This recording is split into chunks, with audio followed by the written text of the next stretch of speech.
బతుకమ్మకు brand ambassador గల్లీ నుంచి Burj Khalifa దాకా పువ్వుల పండుగను వెలిగెత్తి జనజాగృతం చేసిన యోధురాలు. పండుగతోటి జనాన్ని జాగృతం చేసి ఉద్యమంలో విలీనం చేసి ఆ తర్వాత రాజకీయాలను శాసించిన యోధురాలు.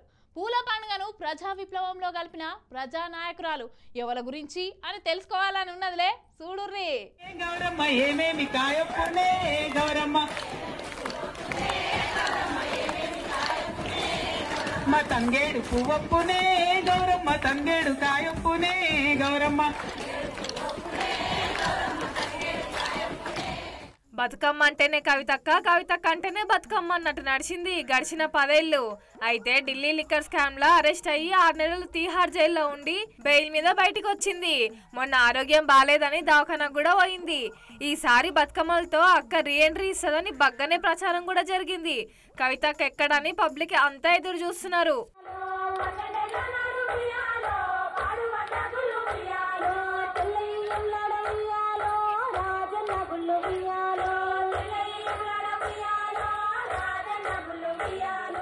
ఇంకా మన మల్లారెడ్డి సార్ అయితే మంచిగా పోరగాన్లతో కూడి బతుకమ్మ చుట్టూ కోలాటాలు ఆడుతూ ఎగిరి దుంకుతుండు.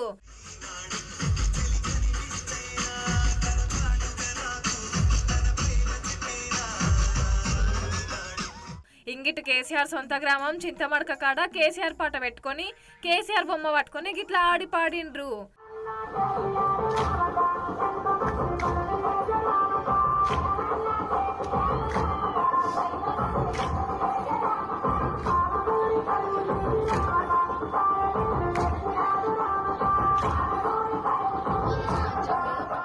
ఇంగిటు బీఆర్ఎస్ భవన్ లో కూడా బతుకమ్మ పండుగ ఏర్పాటు చేస్తే కార్పొరేటర్లు, ఎమ్మెల్యేలు, మహిళా లీడర్లు వచ్చిర్రు గాని కైతకైతే ఏడగా అనొత్తలేదు.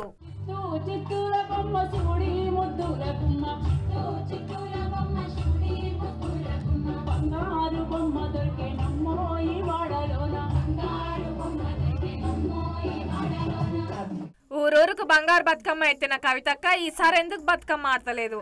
2006 నుండి జాగృతి ఏర్పాటు చేసి తెలంగాణ కళలు, సంస్కృతి, సాంప్రదాయాలను ప్రపంచానికి చాటి చెప్పడంలో ఆమె పాత్ర కూడా ఉన్నది. తెలంగాణలోనే పెద్ద పండుగ అయిన బతుకమ్మను ఎత్తుకుని ఆడబిడ్డలను కలుపుకుంటూ ఉద్యమం చేసింది. తెలంగాణ లడాయికి బతుకమ్మ మద్దతు ఇచ్చింది. అయితే మొన్న జైలుకు పోయొచ్చిన కాడి నుండి అక్క ఆరోగ్యం బాలేదంట. 3 వారాల దాకా డాక్టర్ రెస్ట్ తీసుకోమన్నాడని అక్క జరంత బతుకమ్మలకు దూరం ఉందన్నట్టు. ఎంతైనా ఆడబిడ్డల పండగయే. అక్క 10 ఏళ్ళు పండగను అంగరంగ వైభవంగా చేసి ఇప్పుడు దూరం ఉందంటే జరంత బాధగానే ఉంది. పోండ్రి.